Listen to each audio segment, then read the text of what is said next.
In 1990, Anthony Mioli's friend was murdered while he was in college. That case today remains a cold case.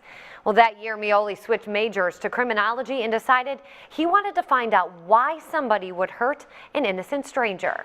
So now he's living out his mission. This was not a conscious decision. This was not a thought out decision. This was something that was happening that I was not aware of. That's the voice of Lee Boyd Malvo, now known as the D.C. Sniper, infamously known for the 2002 shooting spree around D.C., killing 10 people. How about afterwards? Was there any remorse? And on the other line, Georgia's own Anthony Mioli. I'd like to learn to engage the individual and learn about them emotionally, what drove them, what made their personality who they are. Mioli is a forensic consultant appearing on ID Discovery, lecturing students and writing books on the criminal mind. He's devoted half his life to studying how criminals think and works to understand what drives people to commit crime. Arguably the most common thread I have seen among all serial killers when asked is a lack of love, which is a shocking thing to hear. It's that simple. I was sitting down writing my journal, and I said, I have no one. Through prison visits, daily phone calls, and hundreds of letters, Mioli spends years getting the country's most notorious to open up to him. I build up a very unique trust with them, and sometimes they will divulge information not known to the general public, and I can either use that for my lecturing or for helping people who are investigating cold cases that relate to similar characteristics of that person or that crime. And that's exactly what happened with the young D.C. Sniper. Well, initially Lee started writing poetry, which was very insightful. It was very deep and dark, and it seemed to reflect a lot of abuse.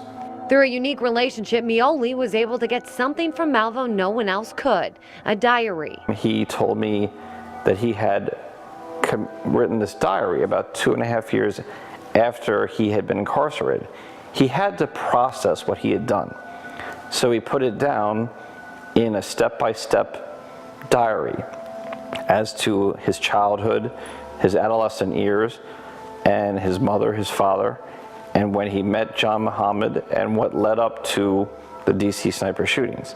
Mioli says his job is not easy. Take, for example, Danny Rowling, executed in 2006 after killing 5 students at the University of Florida. I interviewed him in 2003 down in Rayford, Florida, and his case was probably among the most heinous of all the cases I've ever dealt with. I couldn't grasp how the individual who I was talking to did these actual acts, how he was able to commit these crimes. But even through the horror, Mioli was learning. For him, it was revenge. He wanted to get back at someone who had the life that he wanted. And so he attacked and killed 5 students who were going to have the life that he wanted. But for someone who sees the chilling details that are kept away from the public, Mioli still sees them as people. I look at them as human beings gone wrong, and a lot of people don't like to look at them that way. They want to just label them as monsters or evil and get rid of them.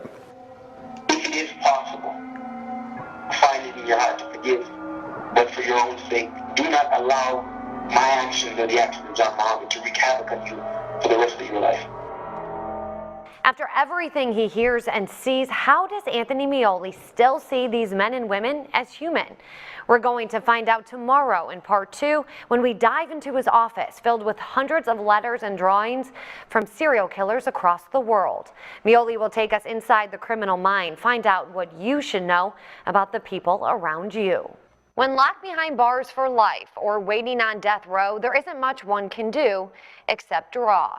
But what can a drawing tell us? According to Anthony Mioli, from intellect to personality, the artwork of serial killers teaches us a lot. We see his border, although you would expect it to repeat because it would be something that would be simple to do, he chooses not to do that. Probably one of the most interesting facets of a large majority of serial personalities that I've noticed is their ability to draw. Take a walk into Anthony Mioli's office. You'll find hundreds of drawings, voice recordings, and letters from serial killers across the world. Derek Todd Lee, Elmer Wayne Henley, James Monroe, who was the accomplice Isaac Zamora, who was a spree shooter, and then all down here. But to Mioli, it's not just colors and words, it's a glimpse into the criminal mind. What it shows here is, as an individual, he shows a blue side, and he shows that he was more of the one who was less likely to commit the crimes. For some individuals, they will paint very dark pictures with skulls and fire. And these were the people who committed sadistic acts with knives, very personal attacks. Those who either were maybe accomplices or came on later in the crimes, they tend to be not as violent in nature. Take, for example, the DC Sniper's work. He does a pretty good job in describing each of the victims' faces that he shot and killed. So this was his way of processing what he did.